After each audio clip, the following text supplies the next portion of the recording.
এখন যেহেতু টমেটোর সিজন চলছে তাই ভাবলাম আপনাদের সাথে টমেটো সস রেসিপিটা শেয়ার করি। হ্যালো এভরিওয়ান, আসসালামু আলাইকুম।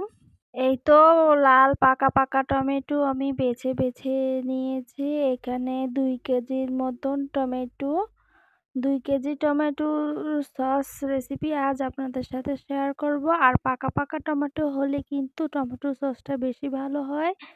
একদম দোকানের মতন পারফেক্ট কিভাবে টমেটো সস বানাবেন সেই রেসিপিটাই আজ আমি আপনাদের সাথে শেয়ার করব।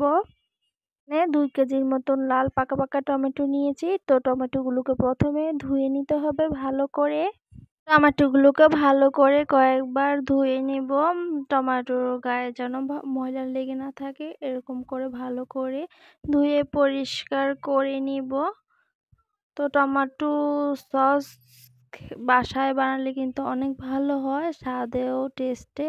কিভাবে দোকানের মতন পারফেক্ট টেস্ট রেখে সসটা তৈরি করবেন সেই রেসিপিটাই আজ দিব। তো এই তো আমার টমেটো ধোয়া হয়ে গেছে। এখন টমেটোগুলোকে কেটে নিব। মধ্যখানে আমি টমেটোটাকে কেটে নিচ্ছি, তারপর টমেটোর সামনের যে অংশটা সেটা আমি কেটে এরপর মধ্যখানে আবার কেটে নিচ্ছি। তো দেখে বুঝে নেবেন কিভাবে আমি কেটে নিয়েছি। তো এই তো সামনের অংশটা একটু কেটে তারপর টমেটোর মধ্যখানে আমি কেটে নিয়েছি। আরেকটা টমেটো এখন আমি আপনাদের সাথে কেটে দেখাচ্ছি। এই যে মধ্যখানে কেটে নিয়ে এখন সামনের অংশ একটু কেটে ফেলে দিব, তারপর আবার মধ্যখানে কেটে নিব। এই তো আমি সামনের অংশটা কেটে তারপর মধ্যখান দিয়ে টমেটোটাকে কেটে নিলাম। এই তো আমার টমেটোগুলো কাটা হয়ে গেছে। আমি মধ্যখানে চিকন চিকন করে লম্বা করে কেটে নিয়েছি। এখন 3টা রসুন দিয়ে দিচ্ছি। এরপর এখানে 3টা শুকনা মরিচ দিয়েছি। আপনারা ঝালটা কম বেশ করে দিতে পারেন। আমি টক ঝাল মিষ্টি সস তৈরি করব। তো এখন ঢাকনা দিয়ে দিলাম টমেটোটা সিদ্ধ হওয়ার জন্য। টমেটোতে কোনো প্রকার পানি লাগে না, টমেটো থেকেই অনেকটা পানি উঠে। টমেটোটা ঢাকনা দিয়ে বসিয়ে দিলেই কিন্তু টমেটোটা সিদ্ধ হয়ে যায়। তো আমি কিছুক্ষণ পরে টমেটোটাকে নেড়ে দিচ্ছি যেন ভালোভাবে টমেটোটা সিদ্ধ হয়, তার জন্য টমেটোটাকে নেড়ে দিচ্ছি যেন সবগুলো টমেটো বেশ ভালোভাবে সিদ্ধ হয়। এই তো আবারও এখন ঢাকা দিয়ে দিব। আর ঢাকা দিলে টমেটোটা তাড়াতাড়ি সিদ্ধ হবে। আর একটু পর পর নেড়ে দিলে দেখা যায় টমেটোটা চারপাশ ভালোভাবে সিদ্ধ হবে। এই তো আবারও কিছুক্ষণের জন্য ঢাকা দিয়ে দিলাম। এই তো কিছুক্ষণ পরে এখন এর মধ্যে আমি লবণ দিয়ে দিব পরিমাণ অনুসারে। টমেটোতে সস বানানোর জন্য কিন্তু লবণটা অবশ্যই দেওয়া লাগবে, তা আমি লবণটা সিদ্ধর সময় দিয়ে দিচ্ছি। তাহলে টমেটোর সব ভিতরে লবণটা ভালোভাবে প্রবেশ করবে। এই তো এখন আবার লবণটা দেওয়ার পর আমি নেড়ে দিচ্ছি যেন টমেটোটার সাথে লবণটা ভালোভাবে মিশে। আর রসুন আর শুকনো মরিচটাও কিন্তু টমেটোর সাথে বেশ ভালোভাবে সিদ্ধ হয়ে যাবে। এখন আবারও ঢেকে দিচ্ছি, ভালোভাবে সিদ্ধ করে নিব। এই তো আমার সিদ্ধ হয়ে গেছে টমেটোগুলো।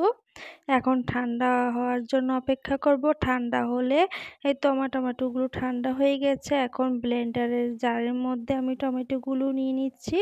ব্লেন্ড করে নিব টমেটোগুলো। ব্লেন্ড করার জন্য আমি টমেটোগুলো ব্লেন্ডারে নিয়ে নিচ্ছি। তো আমার বড় ব্লেন্ডার যেহেতু সবগুলো টমেটোই এঁটে যাবে, তো আমি নিয়ে নিচ্ছি।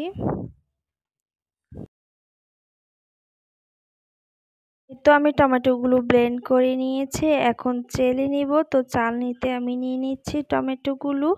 চেলে নেওয়ার জন্য আমি একটু বড় ছিদ্রওয়ালা চালনি নিয়েছি, তাহলে টমেটোটা বেশ ভালোভাবে কিন্তু পড়ে যাবে, পিউরিটা বের হয়ে আসবে টমেটোর। আমি একটা চামচ নিয়ে নিয়েছি, চামচের সাহায্যে কিন্তু আমি চালনি থেকে টমেটো পিউরিটা নেড়ে চাল একদম পাতিলে এর মধ্যে নিয়ে নিচ্ছি। আর দেখতেই পাচ্ছেন কতটা সুন্দর করে পিউরিটা বের হয়ে আসতেছে। এখন আমি টমেটোর পিউরিটা বাইর করে নিচ্ছি। সবগুলো টমেটোর আমি পিউরিটা নিয়ে নিচ্ছি বের করে। এভাবে কিন্তু চামচ দিয়ে যদি আপনি টমেটোটাকে নাড়া দেন, চালনি থেকে কিন্তু খুব সহজেই টমেটোর পিউরিগুলো পড়ে যাবে। এই তো আমার সবগুলো টমেটোর পিউরি নেওয়া হয়ে গেছে। আর টমেটোর পিউরির কালারটাও কিন্তু খুব সুন্দর লাল কালার, খুব সুন্দর একটা কালার এসেছে আর অনেকটাই ঘন। এখন আমি টমেটো পিউরিটাকে চুলায় বসিয়ে দিলাম। আমার টমেটোতে কিন্তু বেশি একটা পানি নেই, অনেকটাই ঘন, তো বেশিক্ষণ জাল করতেও হবে না।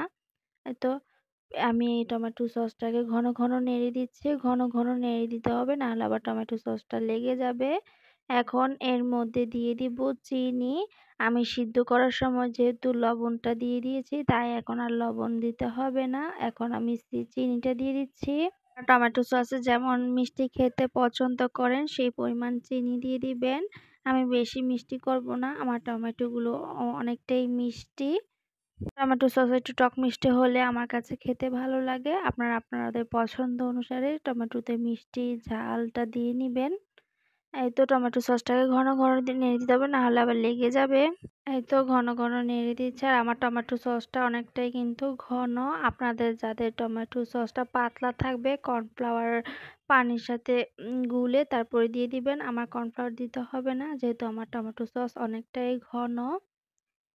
টমেটোগুলো পিউরিটাও অনেকটা ঘন ছিল, তার জন্য আমি আর কর্নফ্লাওয়ারটা দিচ্ছি না। আপনাদের যাদের টমেটো সসটা পাতলা হবে, আপনার পানিতে কর্নফ্লাওয়ারটা গুলে তারপরে দিয়ে দিবেন, তাহলে আঠালো আঠালো ভাবটা খুবই তাড়াতাড়ি চলে আসবে।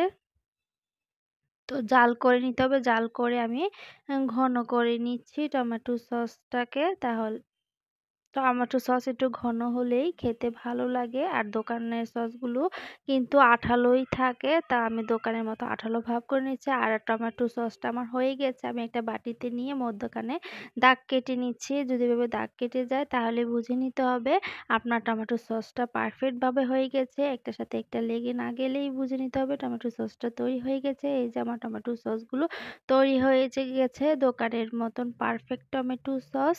খুবই সুন্দর কালারও এসেছে টমেটো সসে। আপনারা এইভাবেই খুব সহজেই কিন্তু বাসায় বানিয়ে নিতে পারেন এই টমেটো সসটা। আর বছর জুড়ে মাস জুড়ে কিন্তু নর্মাল ফ্রিজে রেখে খেতে পারেন। কাঁচের বয়ামে করে নর্মাল ফ্রিজে রেখে দিলে সসটা অনেকদিন ভালো থাকে। আর খুব সহজেই বাড়িতে বানিয়ে দেখালাম টমেটো সস।